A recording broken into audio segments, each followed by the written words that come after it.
I'm getting married, but my boyfriend of 8 years still doesn't know. He recently hired a female secretary, and they've instantly hit it off, getting along really well. To celebrate her birthday, he ordered a 10-layer cream cake. At the party, they smeared the cake everywhere, forgetting that I'm severely allergic to cream. After being rushed to the hospital in an ambulance and revived, I opened my eyes to realize I had already agreed to the arranged marriage my family had set up. My mom, ever efficient, had already organized things. When I returned from the hospital, just as I was about to scan my face to enter the house, she sent over more than 10 wedding plans for me to choose from.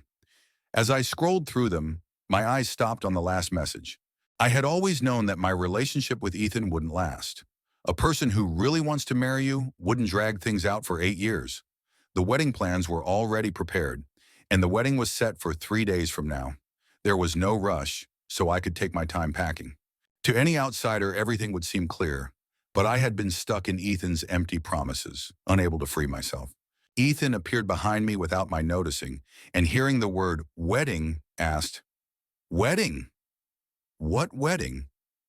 He tried to peek at my screen, but I quickly hid my phone. As he reached for it, his phone rang.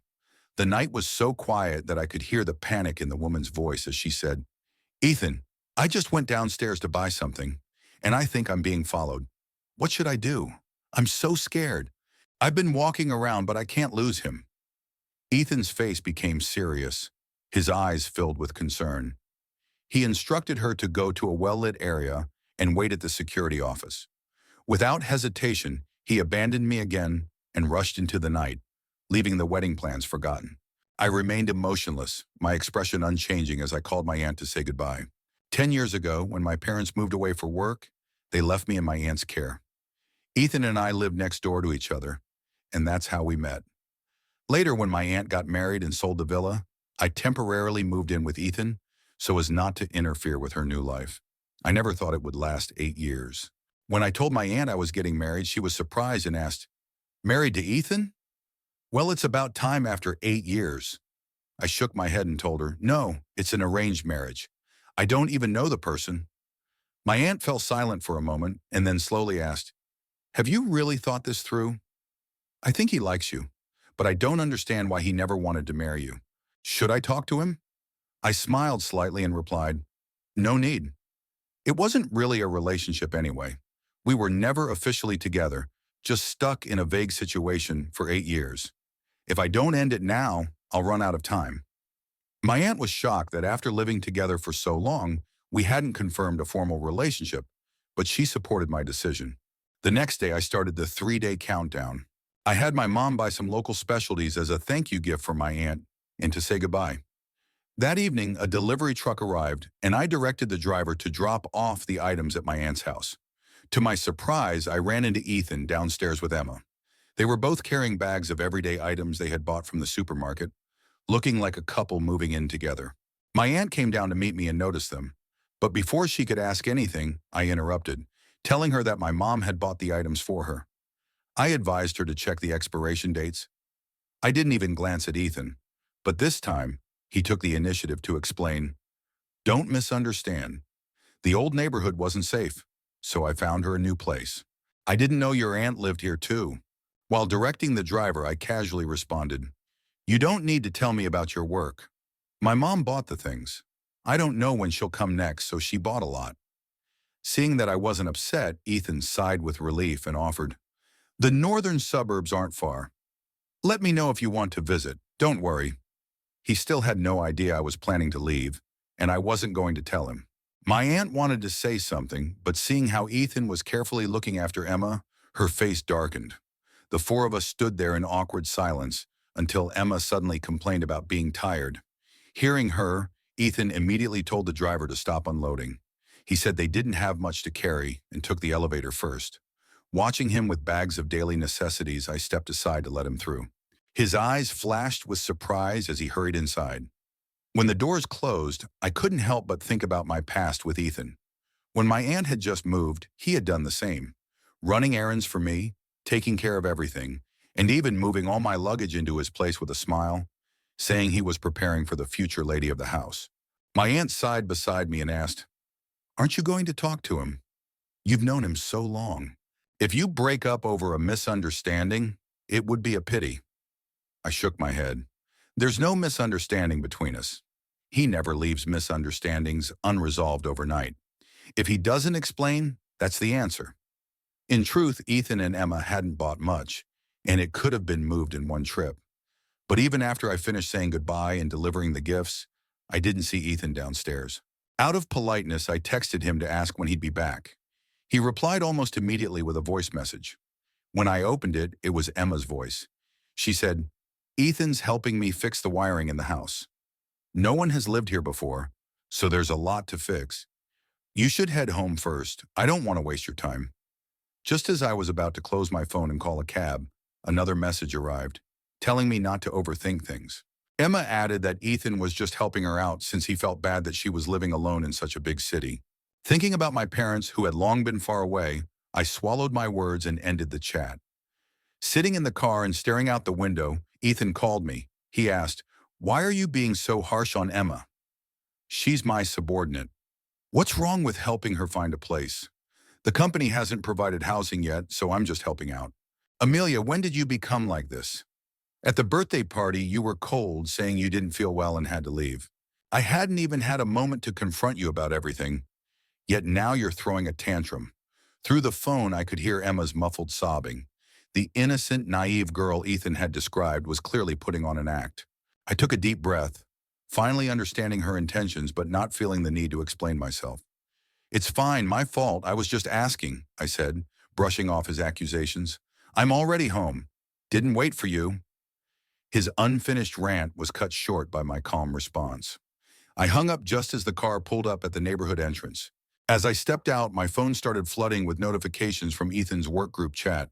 I opened it to find over 999 unread messages. At the top, there was a photo of Ethan fixing some wiring and plumbing, posted by Emma. The replies were full of admiration and jealousy from his colleagues. "I've never seen the boss like this. Didn't someone say he has OCD? Doesn't seem like it now," one person said. "A man looks so good when he takes off that suit," added another. "Looks like the future boss's wife posted this." "Wake up, work is your only way out," someone joked. Before Ethan hired Emma, I used to help him for free. After he brought her on board, I forgot to leave the group chat. Scrolling through all the replies, I felt detached, deleted the chat history, and finally exited the group. My decision to leave had been made, and seeing their interactions as a couple no longer stung the way it once did. Lost in thought, I recalled how, when I first graduated and started working, Ethan used to post photos of my daily tasks in the group. He would secretly take pictures of me making coffee or organizing my schedule. Back then, everyone at the office could tell he had feelings for me, and his affection made even work feel sweet. The dull work chat became lively with his gestures of love, but everything changed when Emma entered the picture. She took over my duties, and Ethan began banning any messages about me in the group. He openly favored his new secretary. A colleague who used to be friendly with me mentioned that Emma wasn't as competent as I had been, and Ethan responded by docking her bonus for an entire year. In secret, I transferred 50,000 won to her to prevent her from quitting out of frustration. Returning to the house where I had spent 8 years but never truly felt at home, I began packing my things. My gaze landed on a thick photo album from the past decade. Holding it close, I sat on the bed and flipped through the pages. Each picture represented a memory and a gift from Ethan. 8 years ago, he promised me that after 99,999 surprises, we'd get married. This album, filled with 99,999 photos, had one final blank page. I never expected things to end like this. Taking the album downstairs, I found an empty spot and set it on fire with a lighter. I watched the photos burn, turning to ashes along with my 8 years of youth. When Ethan returned, he saw the flames and his face turned pale. He rushed over, pushing me aside, trying to save the album, but the intense heat forced him back, turning his hand red. In a panic, he stomped on the album, yelling, "Why are you burning this? What's wrong with you? You've destroyed everything we've built."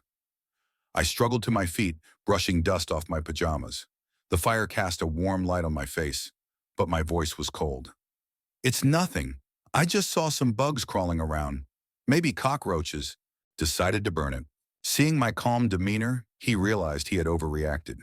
He sighed and asked, "Are you okay?" "I'm sorry, I was just anxious. We spent 10 years on those photos. Didn't we agree to show them at our wedding? Why burn them? You could have waited or told me. I would have handled it." I didn't want to look at him anymore. The man standing before me was no longer the one who had vowed to protect me for life. "You haven't been home much. I didn't want to bother you with something so trivial." He stood beside me, staring regretfully at the fire. The irony of the situation was overwhelming. He had given up our 10 years for someone else, yet he now played the role of the caring lover. As I turned to leave, he pulled me into his arms. The smell of his cologne made me sneeze, but he didn't release me. "Are you catching a cold?" he asked softly. "I'm sorry I've neglected you. When I'm done with work, I'll take you to retake the photos, twice as many as before." In the past, I might have been swayed by such words, but after a trip to the emergency room, I no longer wanted to be involved with him. He could forget even my life-threatening allergies because of another woman. How could I stay in such a relationship? Pulling away, I said, "No need to apologize. If you want to make up for something, make up for my birthday party." I had always wanted a birthday party without cream due to my allergies, but with my departure in 2 days, I wanted one last celebration with him. Hearing my request, he hesitated, panic flashing in his eyes. He nodded, but just as he was about to speak, his phone rang. Seeing the caller ID, he quickly said, "There's something urgent at work. Don't wait for me tonight. I'll make it up to you, don't worry." Before I could respond, he was already walking away. I knew it was Emma calling, but I didn't confront him. The next morning, party planners arrived at the house, and Emma showed up too, claiming she was there to oversee everything. As the day went on, I realized the setup was a simplified version of her own birthday party. After the workers left, she approached me, smirking. "Well, what do you think? Does it suit your taste?" I glanced at the necklace around her neck, the one I had lost. "Second-hand goods," I replied coldly. "Perfect for you." At that, she grabbed a crystal ornament and smashed it on the floor, cutting her foot in the process. Before I could react, Ethan slapped me, furious. "And Emma took time off to help you, and this is how you repay her." He didn't give me a chance to explain before rushing to her side. I sat in the empty living room all night, alone. When morning came, no guests had arrived. I realized that, over these 10 years, I had only had Ethan. When the birthday cake arrived, I lit a small candle and made a simple wish: never to see him again. I didn't eat the cake because of my allergy. As the day ended, I packed my suitcase and left for the airport, sending Ethan one last message. "This is the end. We don't need to stay in touch." It was just one sentence, but it marked the end of my youth. On the way to the airport, I blocked his number, and just before deleting him from social media, I noticed he had changed his profile picture. No longer the cartoon I had drawn, but a real photo of himself. I remembered reading somewhere that when a guy changes his profile picture, it usually means there's someone else. My hands shook as I pressed the delete button, wiping away 10 years of memories in a single moment. With that, I boarded the plane, 3 hours ahead of me, to reflect on the past decade. When we landed, I wiped my face, checked my reflection for signs of tears, and moved on. I walked out of the airport looking fine. In the distance, I saw my parents waiting with their arms full of gifts. My dad took my suitcase, and my mom placed a small crown on my head. With teary eyes, she said, "Our baby has grown so much. You're even more beautiful than in the photos. Finally, you're home. You can't leave us again." My dad looked at me lovingly, every wrinkle on his face filled with affection. "Don't worry, I've already found the perfect match for you. I'm sure you'll be happy. We live only a kilometer away. If you're ever unhappy, just come home and we'll take care of everything." I forced a smile, hugged my mom, and rested my head on her shoulder. Over the last 10 years, my parents had tried several times to bring me back home, but I always gave excuses. I had thought about returning for Chinese New Year, but Ethan wanted me to visit his family to experience their holiday traditions. I thought he was committed to me, that he wanted to be with me forever, so I naively agreed.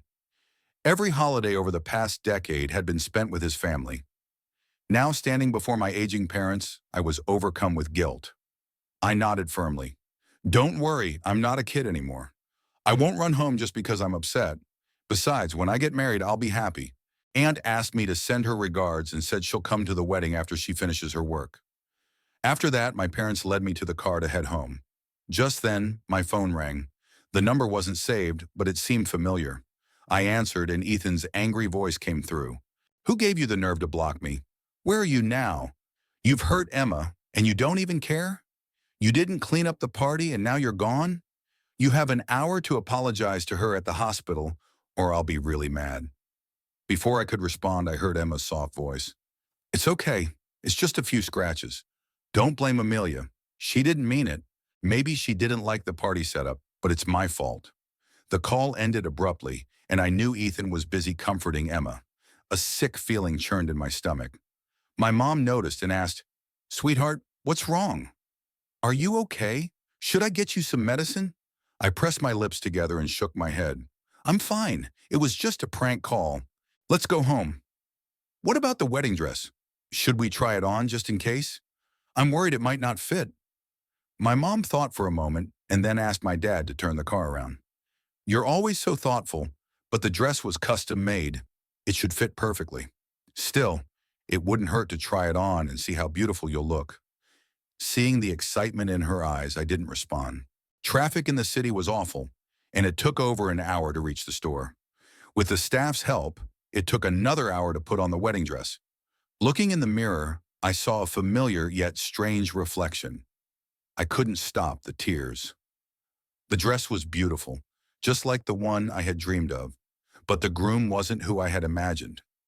My mom eagerly took out her phone and started snapping pictures, capturing every moment.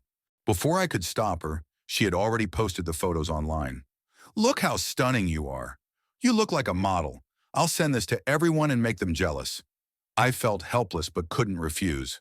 She even set one of the photos as her wallpaper and profile picture. Her maternal love, built up over 10 years, overwhelmed me, and I couldn't say no.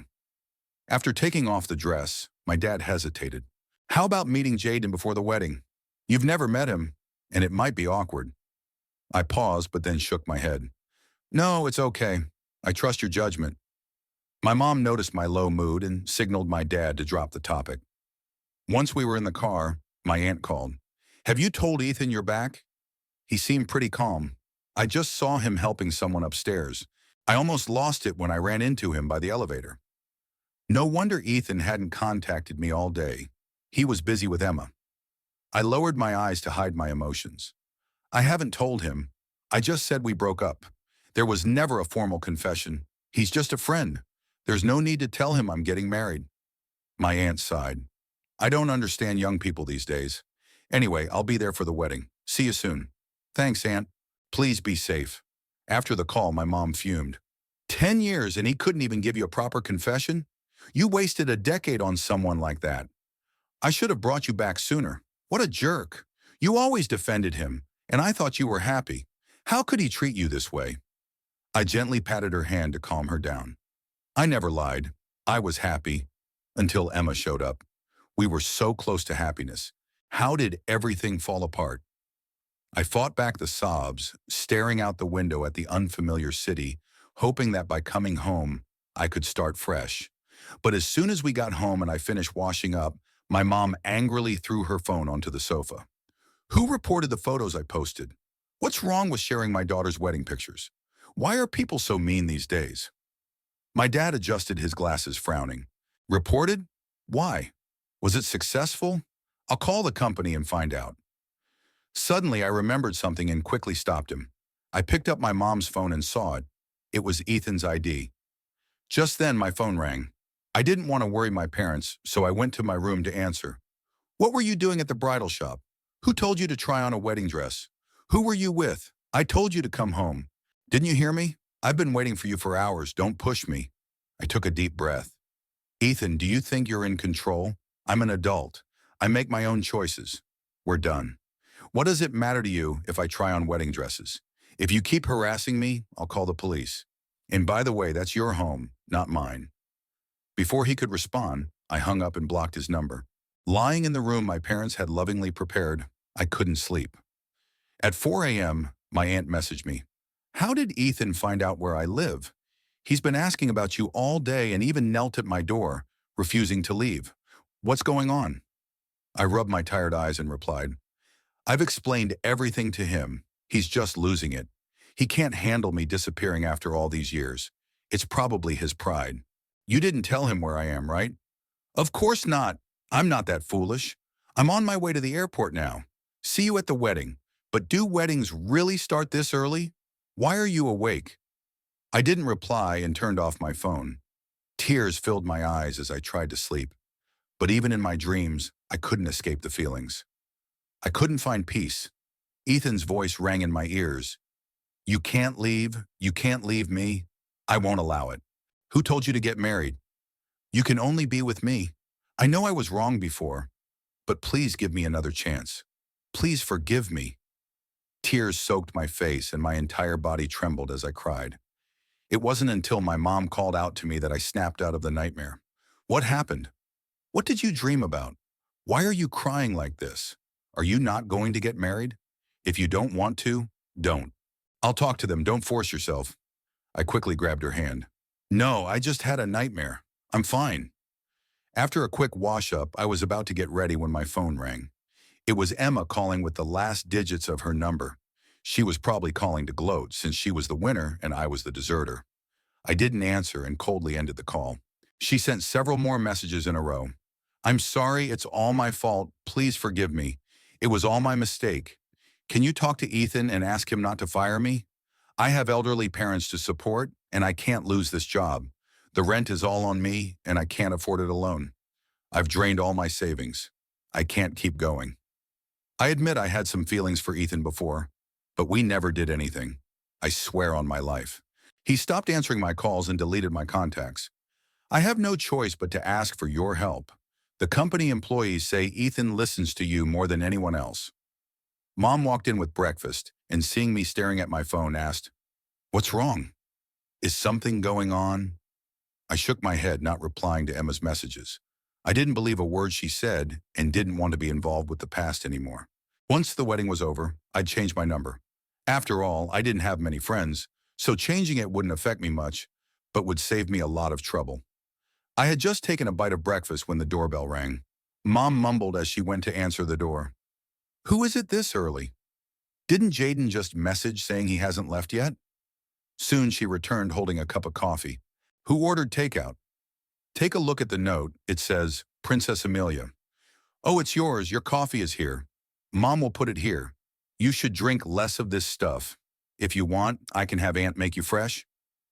Mom placed the coffee in front of me and left the room. My heart started racing and my nails dug into my palms. I hadn't ordered any takeout today, and my name would never be written on my own order. Princess Amelia, that was a name Ethan had used when trying to cheer me up by ordering food, but it had been a long time since he used it. He knew I was home. How did he know my address? I didn't dare think any further. I picked up the cup and took a closer look, confirming my suspicion. The taste was exactly what I loved. Tears filled my eyes. The makeup artist was startled and quickly grabbed a tissue to wipe my tears. Don't cry. The makeup will smudge. Mom rushed over when she heard, flustered as she tried to comfort me. Why are you crying? If you don't want to get married, I'll tell them. Don't force yourself. I didn't want to worry my family, so I forced myself to control my emotions. My chest still felt tight, but I let the makeup artist continue. Mom, don't worry. I'm just reluctant to leave you and Dad. I'm fine. Mom finally relaxed when she saw I was okay. You scared me to death. Don't worry, I've already spoken to his family. After the wedding, you'll come back home to stay. Take it slow and wait for your feelings to stabilize before living together. She didn't feel comfortable leaving me alone with the makeup artist, so she stayed with me until the makeup was done. When Jaden arrived to take me to the wedding, this was the first time I saw him, yet he felt strangely familiar. He had the demeanor of a true gentleman, completely different from the spoiled rich kid I had imagined. As expected, Dad's judgment was much better than mine. We didn't exchange a word the entire way. When we arrived at the hotel, he got out of the car and, in front of everyone, carried me inside. I was so startled that I instinctively wrapped my arms around his neck. The subtle smile at the corner of his lips caught my eye, and my heartbeat quickened involuntarily. Soon the wedding began. My aunt rushed in just before it started and gave me a tight hug. I don't know what happened, but today the taxi was acting strange. It took me in circles before I finally arrived.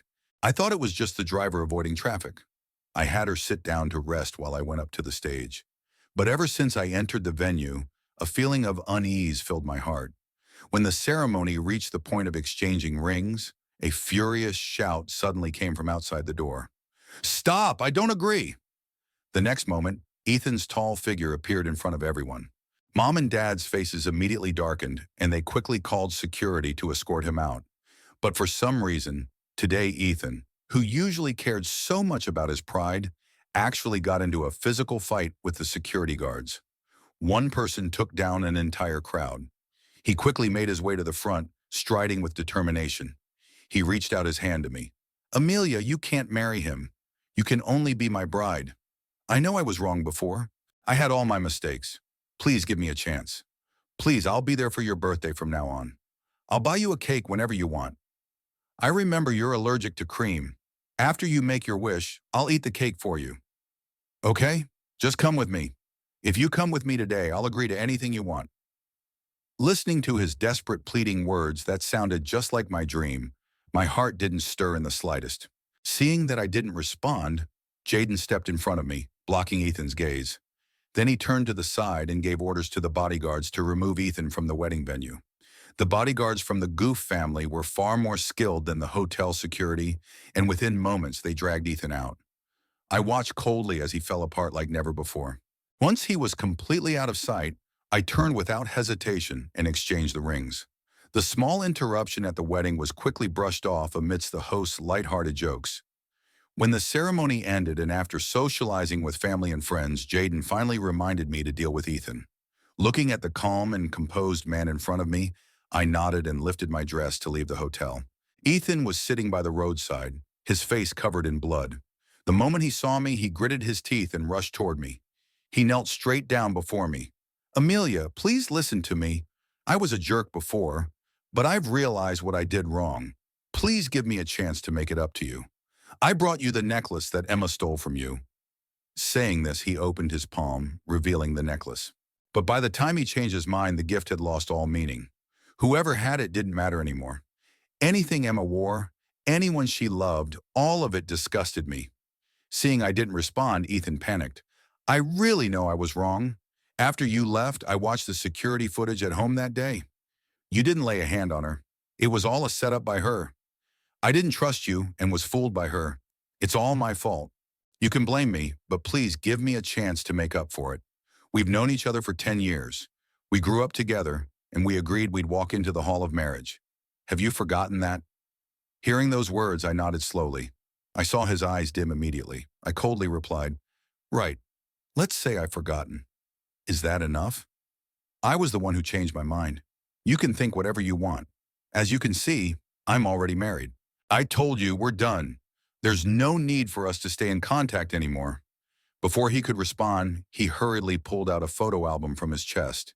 It contained 9,998 carefully printed photos, as if a smaller version of the one I had burned. Without waiting for him to speak, I snatched it from his hands and threw it into the distant lake. He was startled but quickly reacted, jumping into the lake to retrieve it. But the album had already vanished without a trace, just like our relationship. It was beyond saving. Watching him climb out of the lake soaked and disheveled, I said the final words expressionless. "Ethan, we were never officially together, but today I've given you a proper goodbye. Stop this. Don't make me hate you. The last 10 years, let them stay in the past. Don't ruin the last bit of good memories I have of you." With that, I turned and walked away without looking back. End of the story.